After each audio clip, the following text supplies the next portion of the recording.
തിരുവനന്തപുരം പള്ളിപ്പുറത്ത് മറിഞ്ഞ ടാങ്കർ ലോറിയിൽ നിന്ന് ഗ്യാസ് മാറ്റുന്ന നടപടികൾ ആരംഭിച്ചു. 3 ടാങ്കറുകളിലേക്കാണ് ഗ്യാസ് മാറ്റുന്നത്. വാതക ചോർച്ചയുടെ പശ്ചാത്തലത്തിൽ ദേശീയപാത പള്ളിപ്പുറം മുതൽ മംഗലപുരം വരെയുള്ള ഗതാഗതം നിരോധിച്ചിരിക്കുകയാണ്. പ്രദേശത്തെ വൈദ്യുതി ബന്ധവും വിച്ഛേദിച്ചിട്ടുണ്ട്. വിവരങ്ങളുമായി ടിൻഡു ദാസ് ചേരുന്നുണ്ട്. ടിൻഡു, എന്തൊക്കെയാണ് വിശദാംശങ്ങൾ?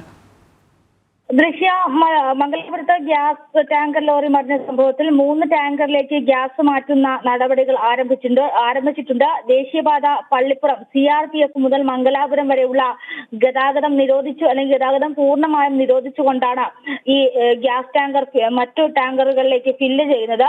പ്രദേശത്തെ വൈദ്യുതി വിച്ഛേദം ബന്ധിച്ചിട്ടുണ്ട്, അല്ലെങ്കിൽ വൈദ്യുതി വിച്ഛേദിച്ചിട്ടുണ്ട്. അതോടൊപ്പം തന്നെ 1 കിലോമീറ്റർ ചുറ്റളവിൽ വീടുകളിലെയും ഹോട്ടലുകളിലെയും അടുപ്പുകൾ കത്തിക്കുക, അതായത് ഇൻവെർട്ടറുകൾ കത്തിക്കാനോ ഗ്യാസുകൾ കത്തിക്കാനോ പാടില്ല എന്നാണ് ഇപ്പോൾ പോലീസിന്റെ ഭാഗത്തു നിന്നും നിർദ്ദേശം നൽകിയിട്ടുള്ളത്. ഇന്ന് 3 മണിയോട് കൂടിയായിരുന്നു മംഗലാപുരം CRPF നിന്നും മംഗലാപുരത്തേക്ക് പോകുന്ന ഭാഗത്തേക്ക് വെച്ച ഈ ടാങ്കർ ലോറി സർവീസ് റോഡിലേക്ക് മറിയുന്നത്.